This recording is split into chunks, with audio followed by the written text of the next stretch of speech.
Tasia, would you like to chant for opening the sutra?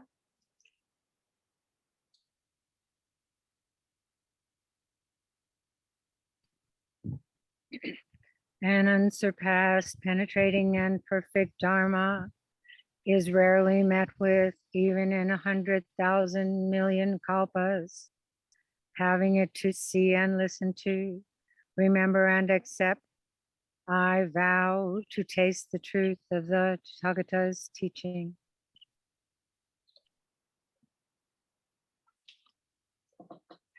And Trey, could you do the Dana statement? Yep, for sure. Good morning. I'll read a brief statement about the Dana. In Buddhism, when practitioners share their understanding of the teachings and practice, it is offered freely as a practice of Dana Paramita. Dana is a Pali word that means generosity or to give freely, and this practice is done without expectation of getting something in return. This is the spirit of speaking about the Dharma. Other ways to practice Dana are to offer support to those who share the teachings, to support places of spiritual practice, and to give without judgment or expectation when opportunities arise. And those who share the teachings at Great Tree do so on a Dana basis. Please support their practice by giving what you can. And I'll put into the chat a couple of ways to share Dana electronically and also by check. And I'll also put in a link to get a discount on the book that's going to be spoken about. Thanks. This morning, our speaker is Reverend Byakuren Judith Ragir, and the title of her talk is also the title of a book that has just been published, Untangling Karma, Intimate Zen Stories on Healing Trauma. And so this is the book she has just written. It's her story and approach to trauma that integrates deep spirituality with directly facing pain. The book also examines the endeavor of transferring Asian philosophy onto an American mind and a male-inspired monastic model applied to an American woman, Jew, and mother. At once it is a love letter to Zen Buddhism and critique of turn-of-the-century American Zen. Reverend Byakuren, whose name is White Lotus, is the Senior Dharma Teacher at Clouds in Water Zen Center. She studied with Dainin Katagiri Roshi from 1973 till 90 at the Minnesota Zen Center. Following his death in 1990, she was instrumental in founding Clouds in Water Zen Center in St. Paul, where she was a senior teacher for 9 years. In 2007, Joen Snyder-O'Neal of Compassionate Ocean Dharma Center bestowed on her Dharma Transmission, the authorization to teach, in Katagiri Roshi's lineage. She is the guiding teacher at Clouds and Water Zen Center, was the guiding teacher from 2006 to 2015. Reverend Byakuren has a background in bodywork and healing, including as a professional modern dancer and a doctor of Oriental medicine using acupuncture, acupressure, and Chinese herbs. She lives in the woods with her husband and 2 grown sons. And I know that Tasia would like to say a few words of welcome also. Thank you so much for coming, Judith. We've known each other since the late 70s when we used to sit next to each other during 7-day sessions, and she would hold still and I wouldn't. And then afterwards, we always went out for ice cream. Right? I got hot fudge sundaes. I don't know what you got.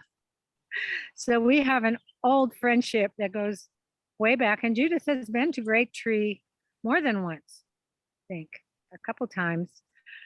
And so I'm very happy to invite you. I'm sorry it's the middle of the summer, so we don't have a very big crowd, but I'm glad that some people have come to hear this, and it'll be recorded. It's being recorded, so we'll have it for posterity. Thank you. Thank you, Judith.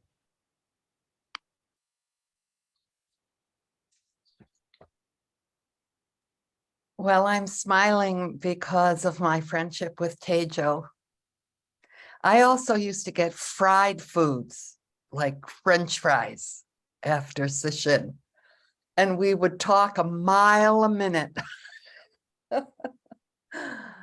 Okay, so I am, for the next 4 months or so, I'm going around and talking about my book, so I'm grateful to be here. Maybe I can start with some words of the Buddha. Buddha called dukkha a tangle. Who will untangle this tangle? And Buddha replied, you must, we must.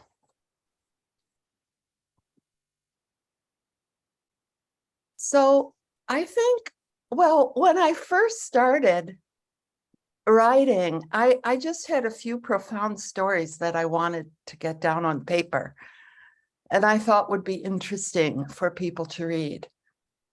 And then as the book started to take place, I realized that it was a book about how my healing has taken place.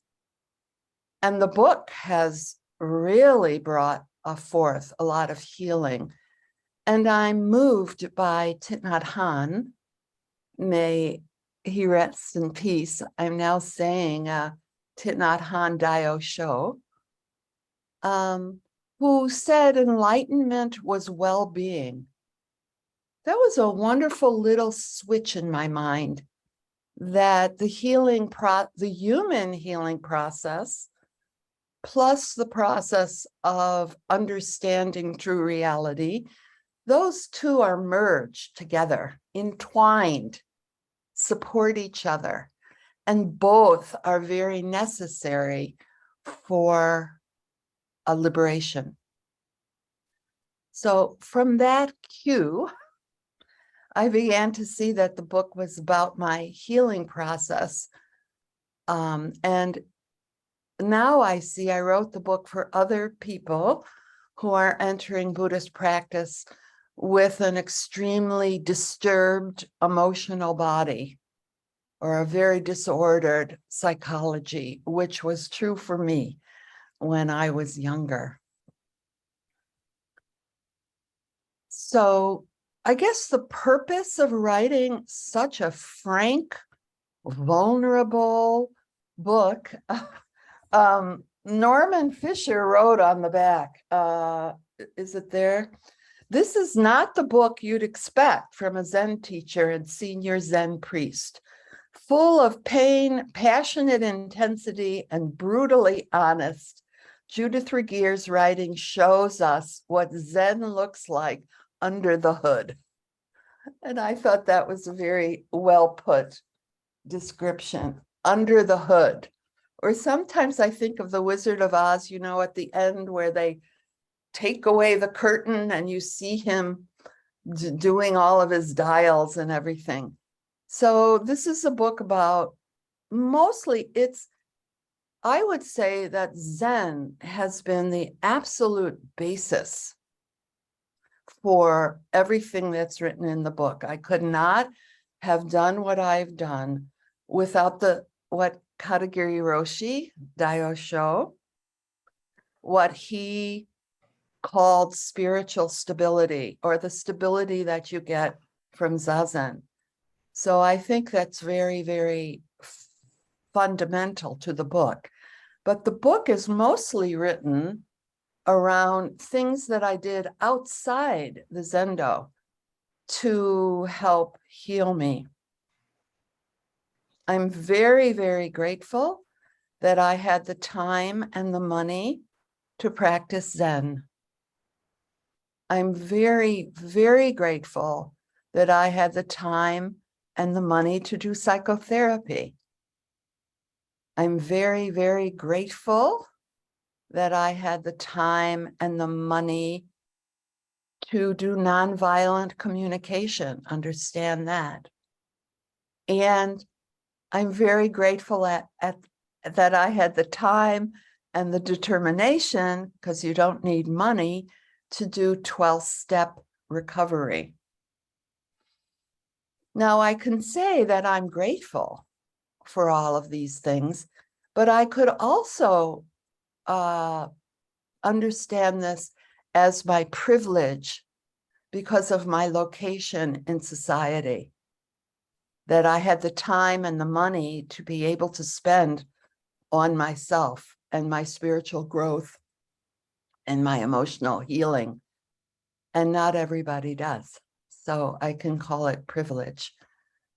What's noticeable for me is that the 12-step recovery program is free and highly accessible, but it's the one that is dismissed the most of the modalities that I've used. So I think if you're a person with a highly disrupted psychology, or if you're a person who has had trauma, which I have had, all different kinds of trauma in my past. I'm a Jew, and I was born in 1951, so right after the genocide in Germany of my people. So that's a trauma, and what I'm calling in the book an intergenerational trauma, that the Jewish community in the 50s could not digest what happened. So it was kind of an unwholesome atmosphere to grow up in. And there was a lot of stuff about that.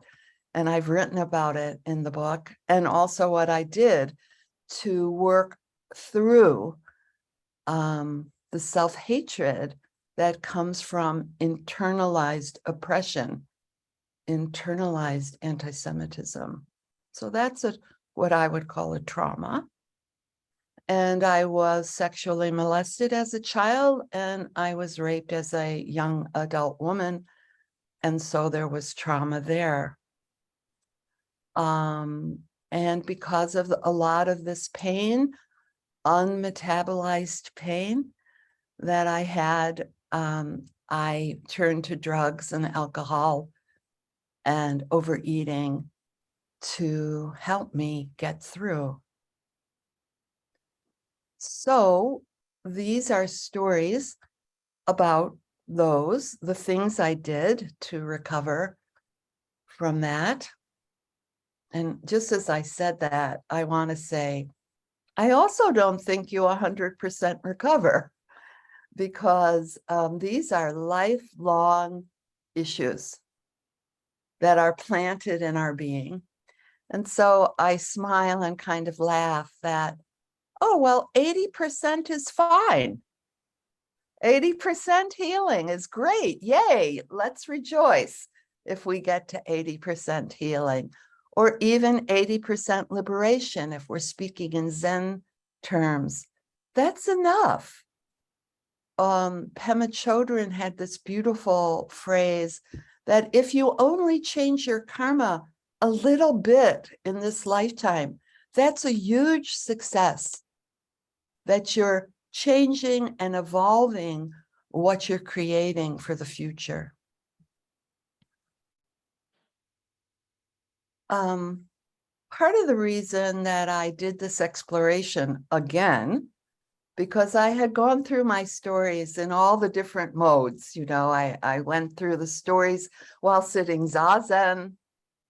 I went through the stories in psychotherapy. I went through the stories in inventory work and the 12-step recovery program. So this wasn't the first time I had been in the neighborhood of these stories, but I must say that the investigation that I did again in writing them down has produced I'm kind of in shock or in awe that I felt so much freedom after I wrote the book. It's like I did put those things to bed in an 80% way. And now I feel the well-being. Of course, I'm 71, so it took me long enough, but I feel the well-being that I think was promised to me through all these different modalities. And I'm in awe and very, very grateful that I can say that statement. So I think one controversy that comes up with the book is that I used stories. I went into my narrative very strongly. And that's not really Buddhist, traditional Buddhism. In fact, they mostly say, and I'm going to say the men in our tradition, we're a patriarchal lineage for the most part, except in the last, 50 years, not even that, where women have come into leadership. So from the mostly patriarchal lineage, they dismissed our stories and talked about transcendence, transcendental. How do you, and in many ways, that's what you have to do. So I'm not denying or dismissing that way. I'm just saying that what I'm saying is, and I think this is through all the koans, but I didn't understand them until now, that the absolute and the relative co-arise. We all have heard that a million times. If you're Buddhist, I know there's a couple of people on who haven't studied Buddhism. Many of the koans are about the transcendent aspect of our studying, letting go of seeing the world from a very infinite place, and then seeing the world from the, washing the dishes, cooking, weeding the garden. So it's in Zen, the absolute and the relative. But what I found to be, and I'm using the word underdeveloped, and I'm also using the word feminine. Now, I know I'm not using this as male, female, gender identity. I'm more using masculine and feminine right now as archetypal qualities. And what I find underdeveloped, and what I'm hoping is going to happen in the 21st century to Buddhism, and to the fact that there's so many women leaders now, is that the relational aspect of life will be uplifted more than it is. One of my jokes is, in Zen practice, I learned how to cut a carrot, which is a root, differently than ripping a leaf, which is lettuce. I'm looking around. I think only Tejo was at Hokyoji in the beginning years. Like at Hokyoji, Katagiri Roshi taught us there were these glass, they looked like this, kind of round, that we put over the candles. They're part of, so the wind wouldn't blow out the candles. And at that time, there was no electricity at Hokyoji. So we had about, 10 of these lanterns, glass lanterns, that's what you would call them.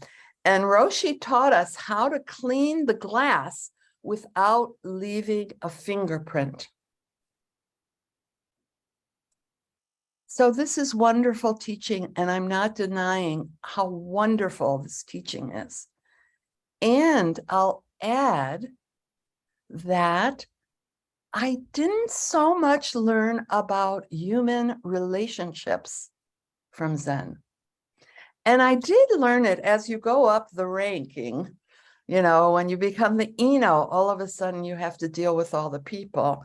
And the Tenzo has to deal with the people. And then when you become the teacher, that's almost all you do. is see people one-on-one, or at least in my experience. So you do learn about human relationships, but it's kind of with the right people, esoteric. It's kind of on the sideline that you learn that. It's not that you directly learn it. And so I find that problematic. And I find it one of the reasons that a lot of the Zen centers and all Buddhist centers kind of blow up eventually, because we don't know how to talk to each other that well. And even though I'm a big Pema Chodron fan, and one of her quintessential teaching is drop the storyline and enter into the energy of the moment. And that is a great, great instruction. I use it all the time. But now I recognize it as more of a concentration type instruction, and how to come back to the present moment and to live in the present moment. However, what I did in my life, I did do that, but I also really dived into my narratives. I'm going to stop and slow down for a second.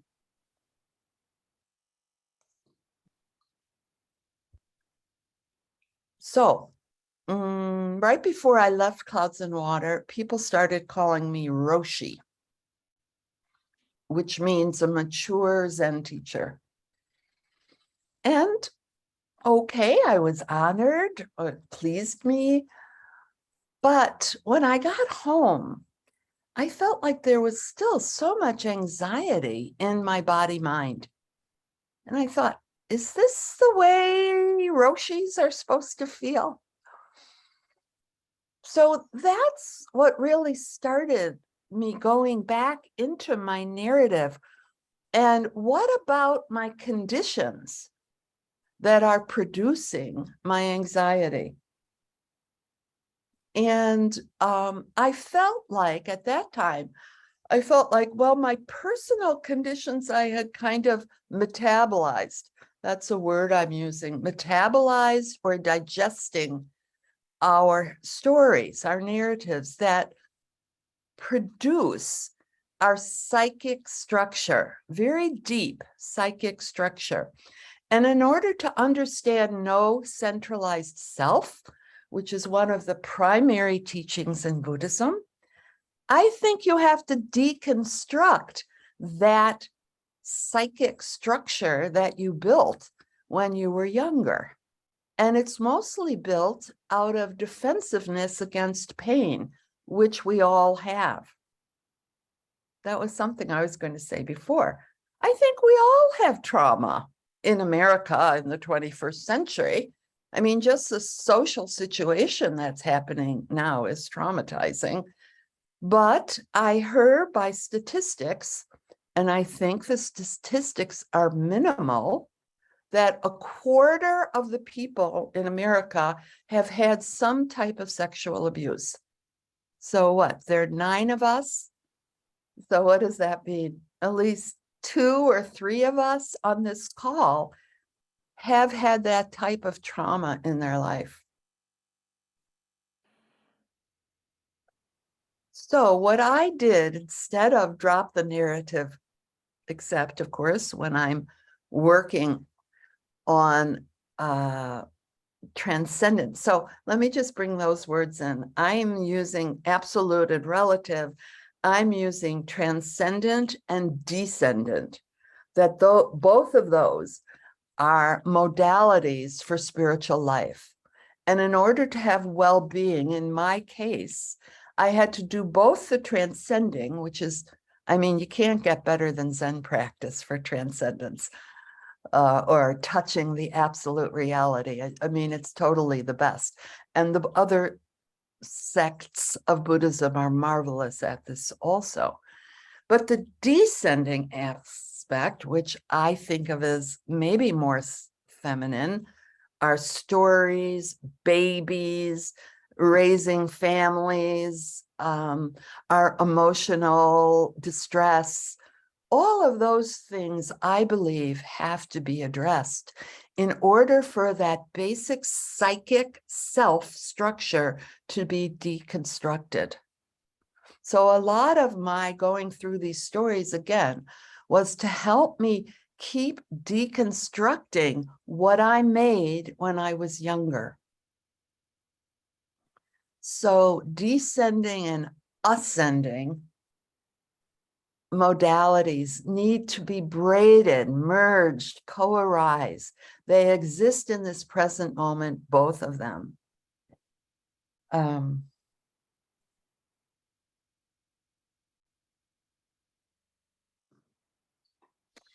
So one thing I learned from my life in Buddhism and out is that we are interdependent.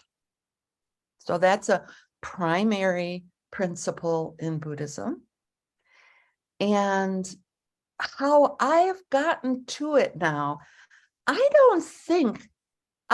think that for many decades of my study of Buddhism, I was into emptiness as being the primary principle. And that has changed for me into interdependence, that relative and absolute interdepend, that I and you interdepend, and that my stories are interdependent with systemic reality. So the external conditions that are happening and the internal conditions are interdependent. And it's a theme of the book, I would say, that taking each problem that I deal with, I put it in relationship to the systemic, historic conditions from which it arose. So, for example, for anti-Semitism in my life, I went and researched bodily by going to geographical places, World War II. World War II shaped my parents, and my parents shaped me.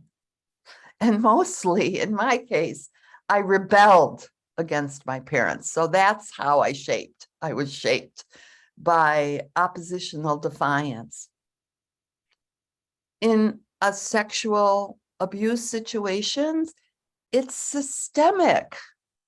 It's how our culture is dealing with sexual, or I should say, how our culture is not dealing with wholesome sexuality.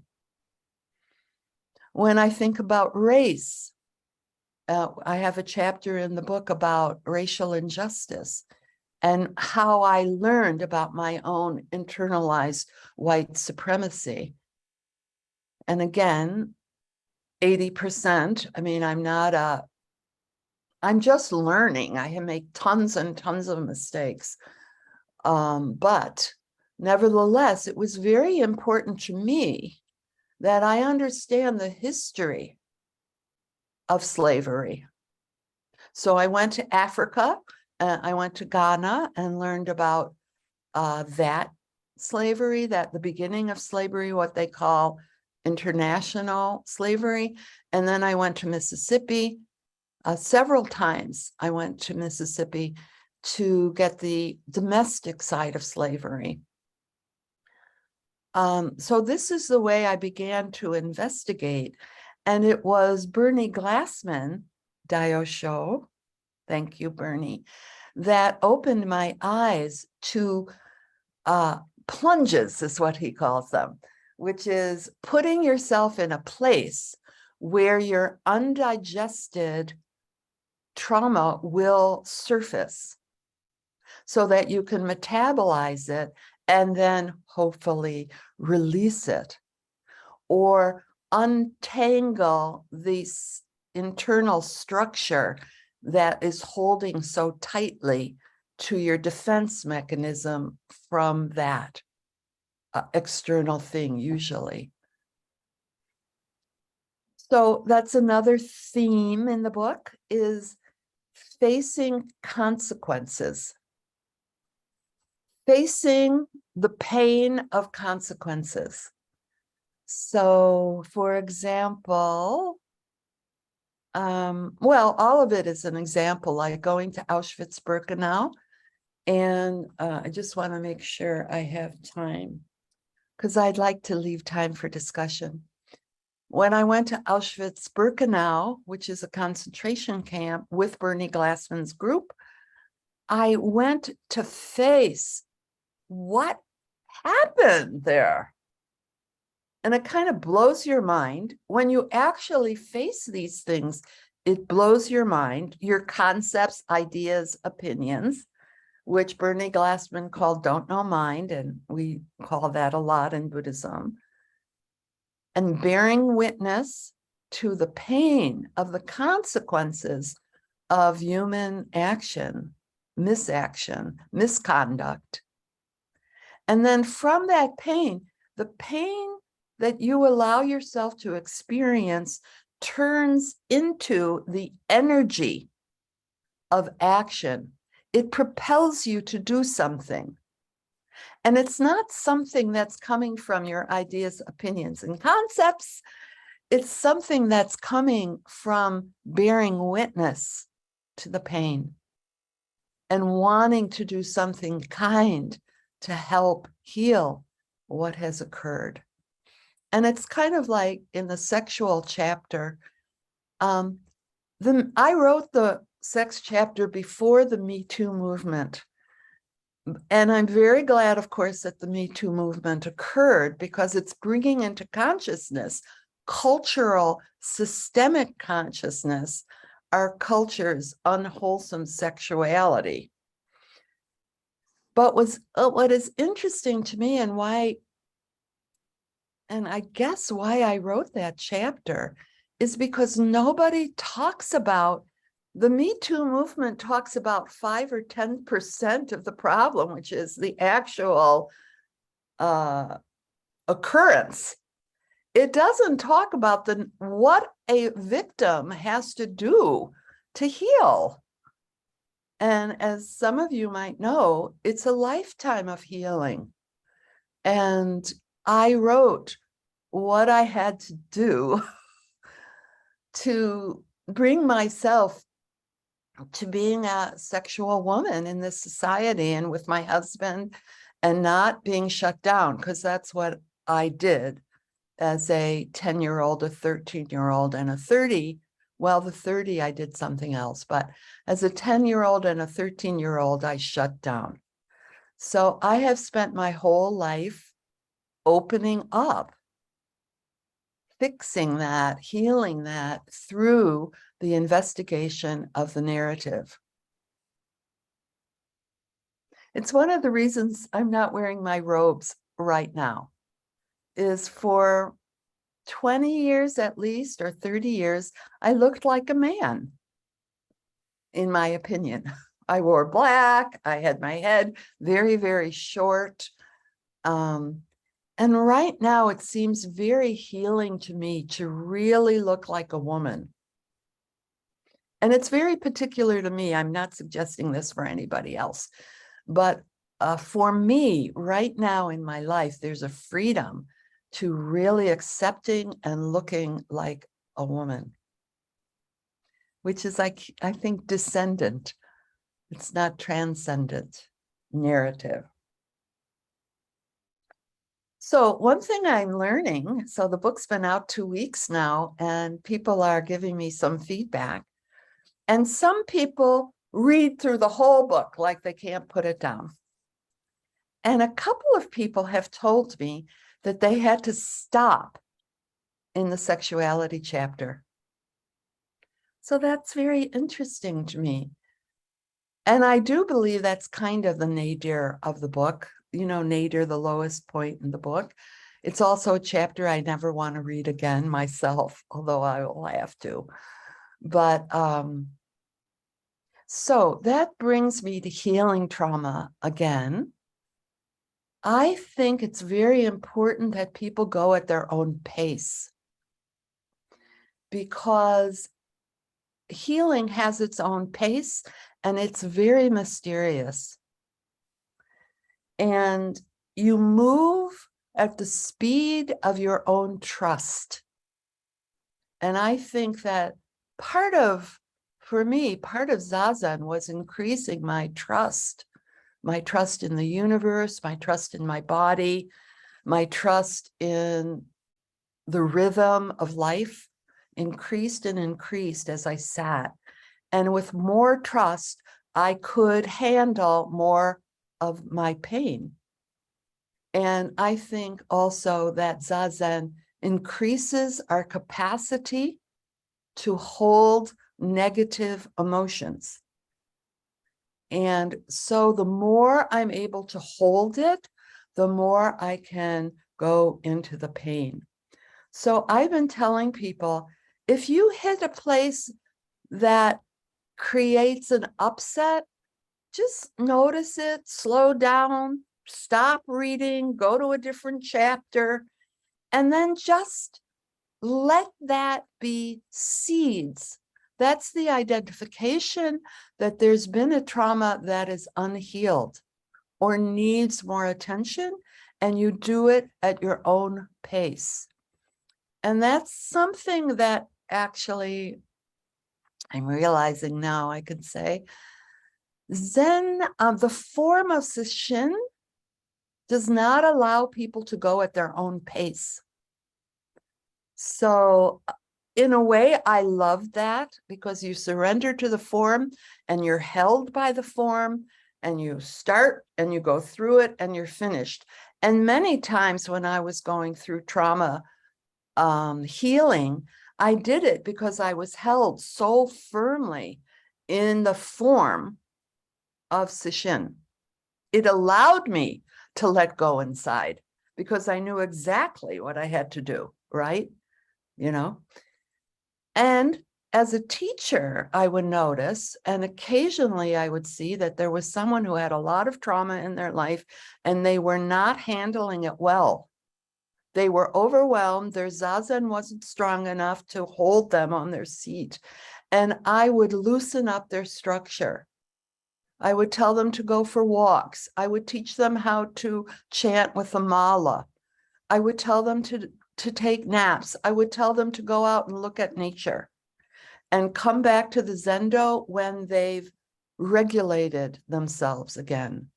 So this is something I learned to do as a teacher when I noticed that people were having trauma reactions while they were sitting.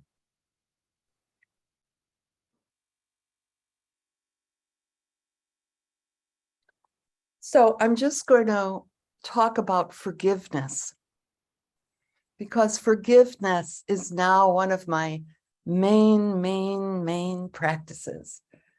I cannot control the conditions of my life, but I can accept them, I can digest and release them, and I can learn the totally spiritual process of forgiveness.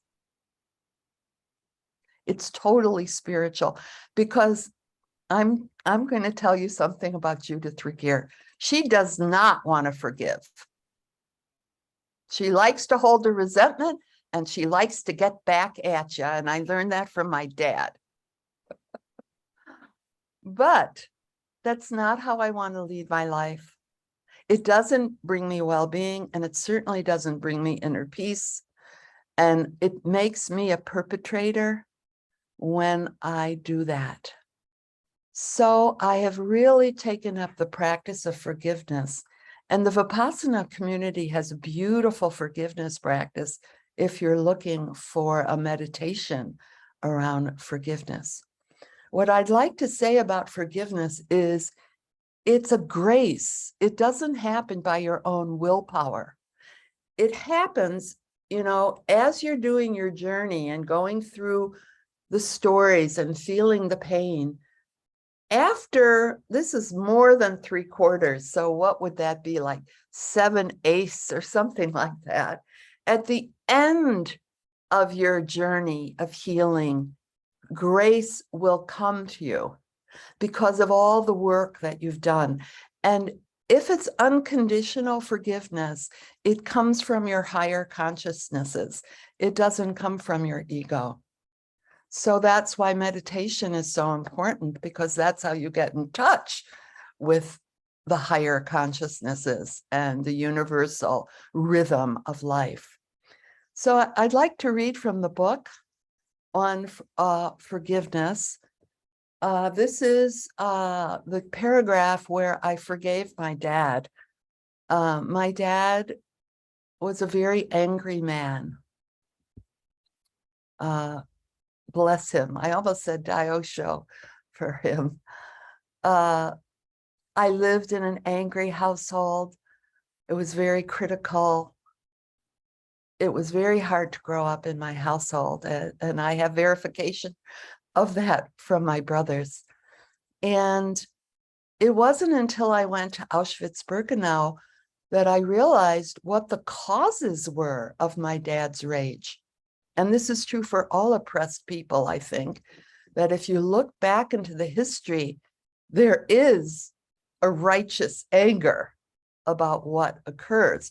Now, what to do with that anger is very, very difficult. And my dad, and maybe I could say his generation, didn't know what to do with it. So they just acted it out, or some of them did anyway. So I'll just read this and then we can talk about what I've said. This is kind of emotional, so I'm going to go slow.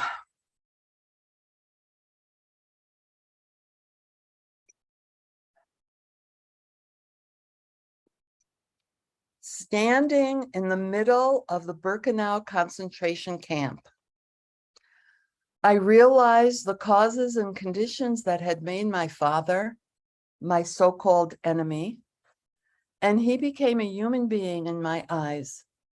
I saw beyond my limited and preconceived intellectual understanding of who my father was and the conditions that shaped his psyche.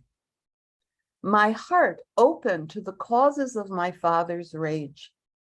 It struck me like lightning in a moment of insight and release as I was moving in a long stream of retreat participants toward the front gates for a lunch of bread and soup.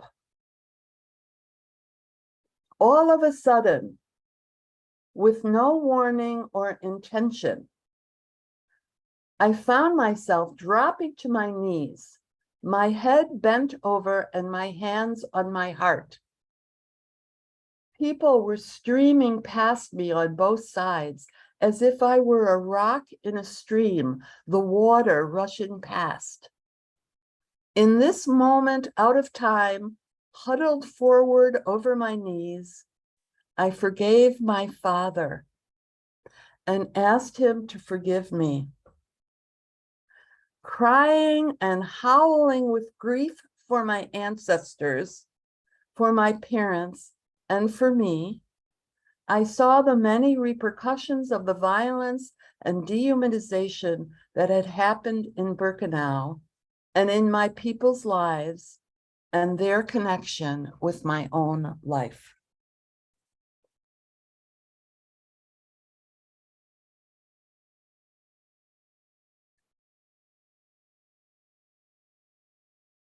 So I'd like to end with talking about kintsukuroi. I'm not sure I'm pronouncing it right, but it's a Japanese craft where they take a broken vessel and they glue the vessel back together and put gold or silver in the cracks. And here's a picture of a vessel that's been put back together with gold. And that's what I'm hoping has happened to me, that I can love myself with my scars, and that I have released my inner anxiety because I understand the cause of it. And that's what I'm hoping for our society. I think the vessel of our society is pretty much broken, smashed in pieces. And I'm hoping, I don't know how, but I'm hoping that the human spirit, the spirit of love, the spirit of evolution will help us glue back the vessel of our culture and put gold and understanding in the cracks so that we can have more well-being in our life. So I'm going to open up the floor for comments or questions, and we'll see what kind of discussion comes from what I said.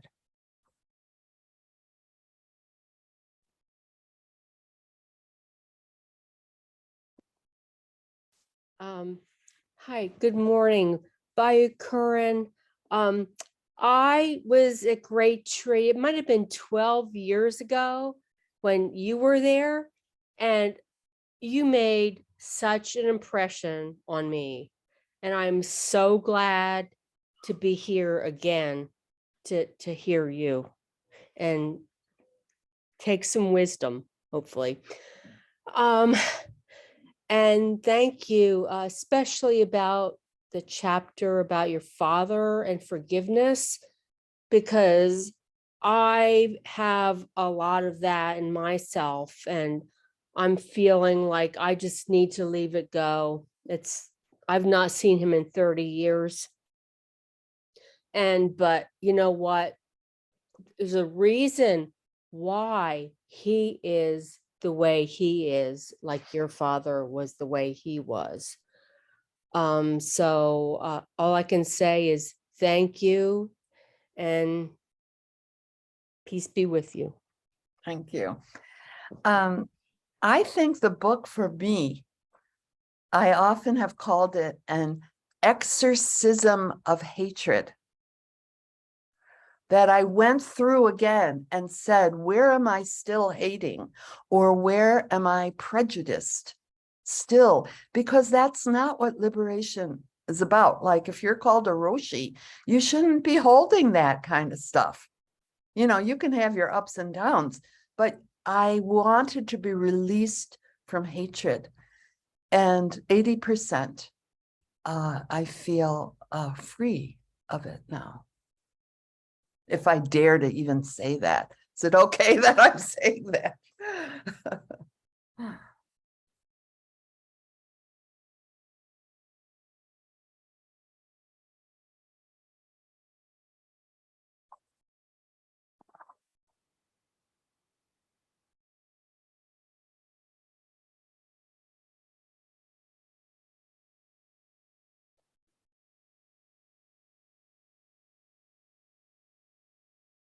Well, if nobody else has something to say, I would, or do you?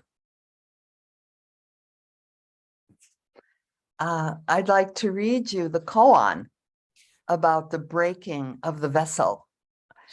This is a woman's koan I got from Hidden Lamp. I think that's where I got it. You know, Hidden Lamp, it's a book of women's koans. So shall I do this, or does someone want to talk? Okay. And I think I'm going to stop every once in a while and give a little commentary. Moonheart, a Zen student, had prepared in great detail a tea ceremony for her teacher, Abbess Echo. Oh, we have oh no, that's not, you're not an Echo, you're an Ado. Okay, from Abbess Echo. She had cleaned the tea house, arranged a just-picked flower, found the teapot, boiled the water, and contemplated what sweet to offer. Moonheart decided to use a special antique tea bowl, a precious gift that the abbess herself had given her. Near the beginning of the tea ceremony, a Dharma sister of the abbess, Mushin, stopped by and was invited to join the tea ceremony. She was considered a wild woman, a crazy lady, a Zen teacher, you know, in the crazy Zen teacher tradition. and she carried a bone as her teaching staff. I love that. In fact, I've been thinking maybe I would do that. Carry a bone. Life and death is a great matter. So anyway, she carried a bone. And right in the middle of the ceremony, Mushin smashed the tea bowl with her bone and scattered it in pieces on the floor. Everything, every thought stood still. Moonheart nearly fainted. Mushin exclaimed, "Now look at the authentic tea bowl that exists before birth." So I would say in this koan, this is the transcendent aspect or the absolute aspect of the koan. Everything gets smashed. Everything dies. Don't hold on to anything. Nothing is precious, right? So that's the impermanence of life. Smash and loss. We always have lots of loss in life. That's the truth of human life, is loss. Smash. Okay. The second part of the koan is what I would call the descendant part of the koan. Or you could also, ascendants and descendants, you could also say are wisdom and compassion, which are the two arms of the Buddha. Okay, a few moments later, Abbess Echo calmly responded, "I gave you that tea bowl, but now I would like you to give it back to me. Before you do, gather up the pieces, glue them back together, and fill the cracks with gold. And name this new bowl the authentic tea bowl before birth." She brought it all the way around. That the smashed tea bowl is the authentic face before you were born, all the way around. That form, the fixed, the mended tea bowl is also the authentic face before you were born. And they are completely and never separated. It's a beautiful, beautiful koan, don't you think? Yeah.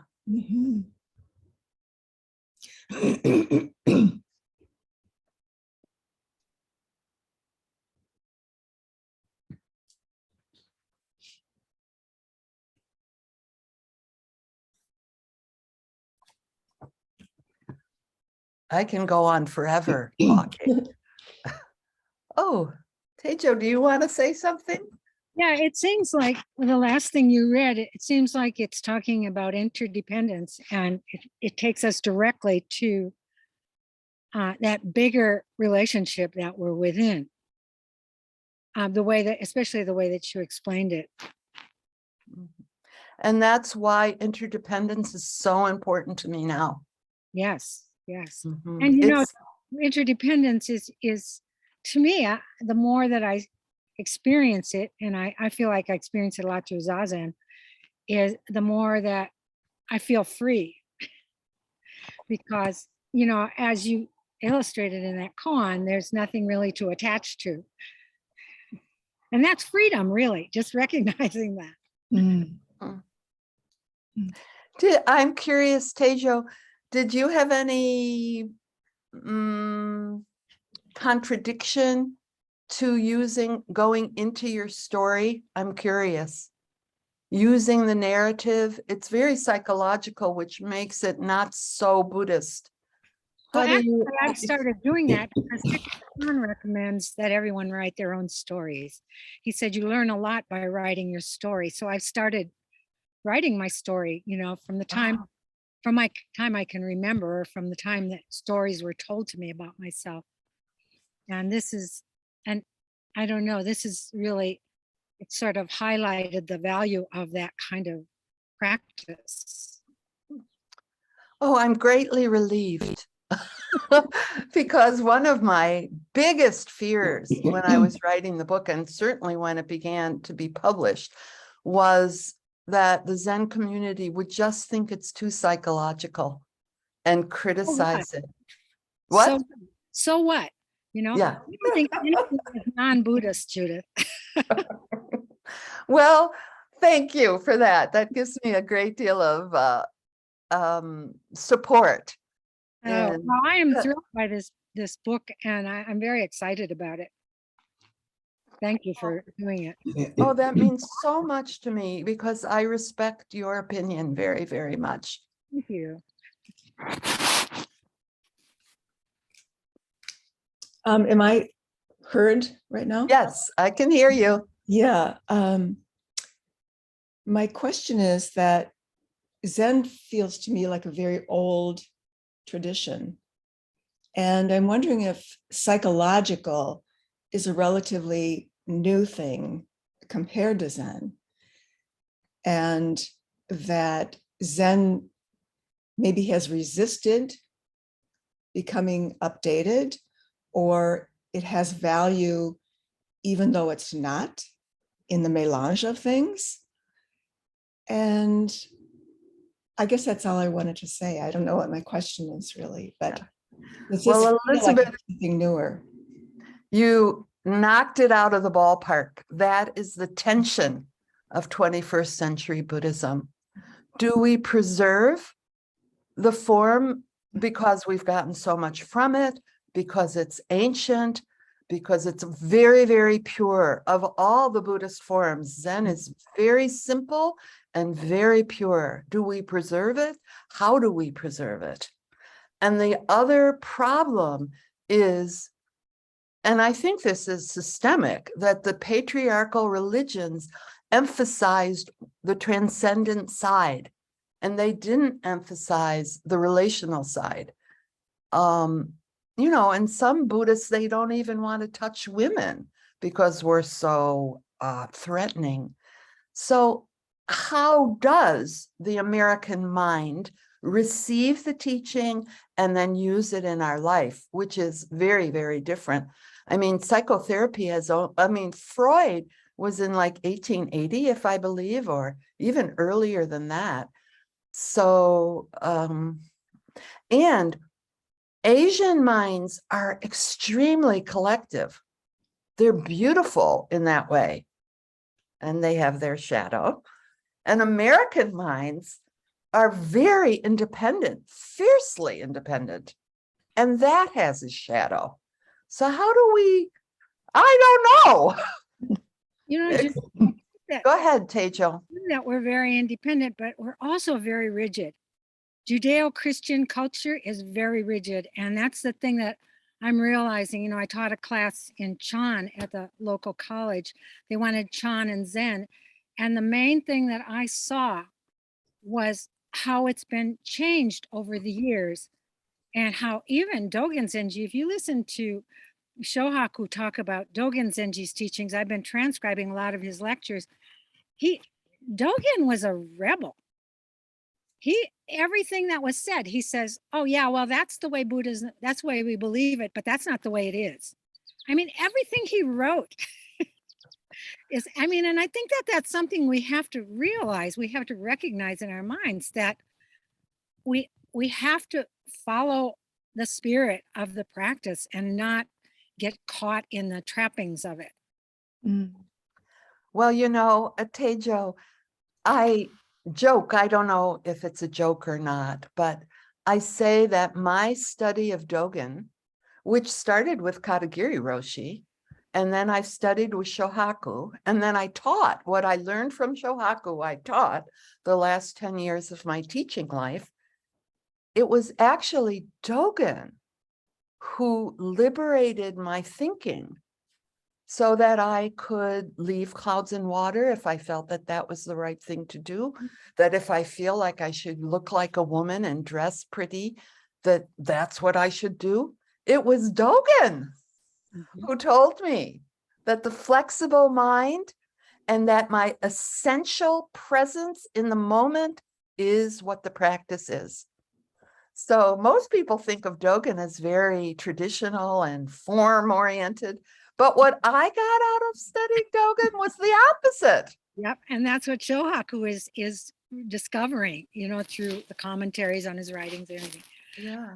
We're at like 10:59, right? And I want to close this with giving back the merit. But I also would like to ask you if you have time, if you could stay on, so because I want to talk with you about a few things. Okay. Can you do that? Okay. So we do this by call and response. Who wants to respond? Can I say something first? Oh, yeah. May I say something? Yes, please. Okay, I just wanted to say thank you, Byakuren, for your offering. I look forward to reading it. And I just wanted to comment too on your fear that people will criticize what it is. And I hope that isn't the case, because I think it is what it's intended to be, and it's not intended to be anything else. I mean, so what is there to criticize? Anyway, I'm grateful for your teaching and for your work and your writing, and I look forward to seeing it. Thank you. And I just wanted to say, the whole thing, how male Zen has been an issue for me since I first encountered it. And it seems like the only way it's going to change is by women sticking their necks out and saying something different. So I thank you very much. Okay, Anne, you're on. So do you want to do the response? Sure. May the merit of this practice May the merit of this practice benefit all beings, save all beings bring peace. and bring peace. Thank you. Thank you all. Do we have any announcements, Anne? I don't think so. Okay. Thank you all for coming. Thank you, Judith. Byakuren.